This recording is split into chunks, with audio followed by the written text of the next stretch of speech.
Bad habits can be very hard to break, but because they're hard to break, that doesn't mean that they can't be broken.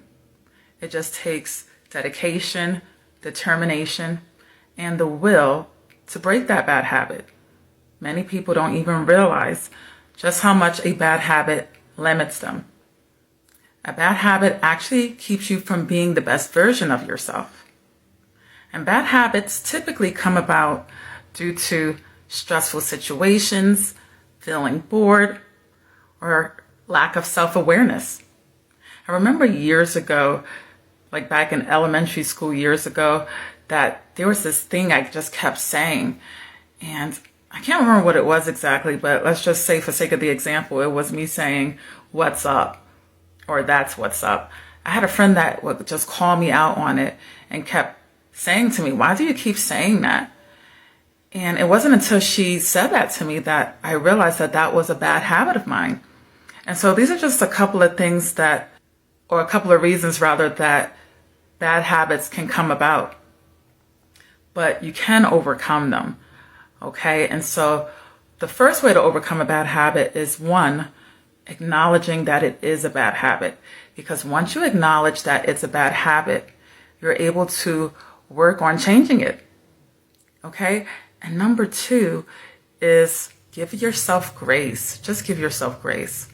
So many times we can be our own worst critics, and we say all kind of negative things to ourselves, but you have to give yourself grace. Okay? It takes time to change a bad habit into a better habit, into a newer, improved habit. Let's just stick with better habit. Okay? And so you do want to give yourself grace. And just take your time.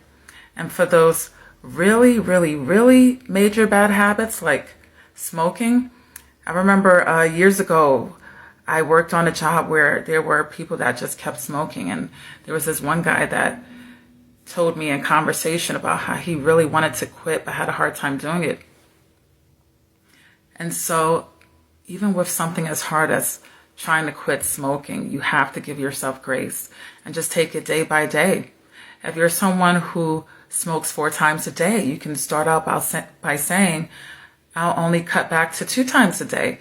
And once you're able to master that, then you just keep weaning yourself off, taking a day off during the week.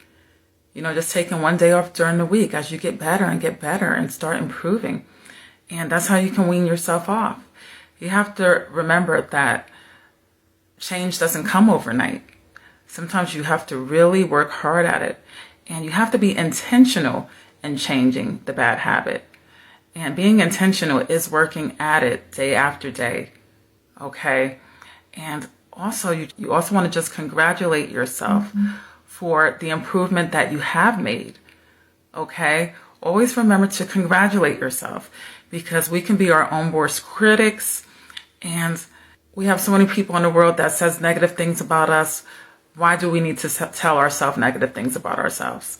We're with ourselves 24/7. We need to be more proud of ourselves. We need to be more positive to ourselves. We need to be diligent in saying the right things to ourselves.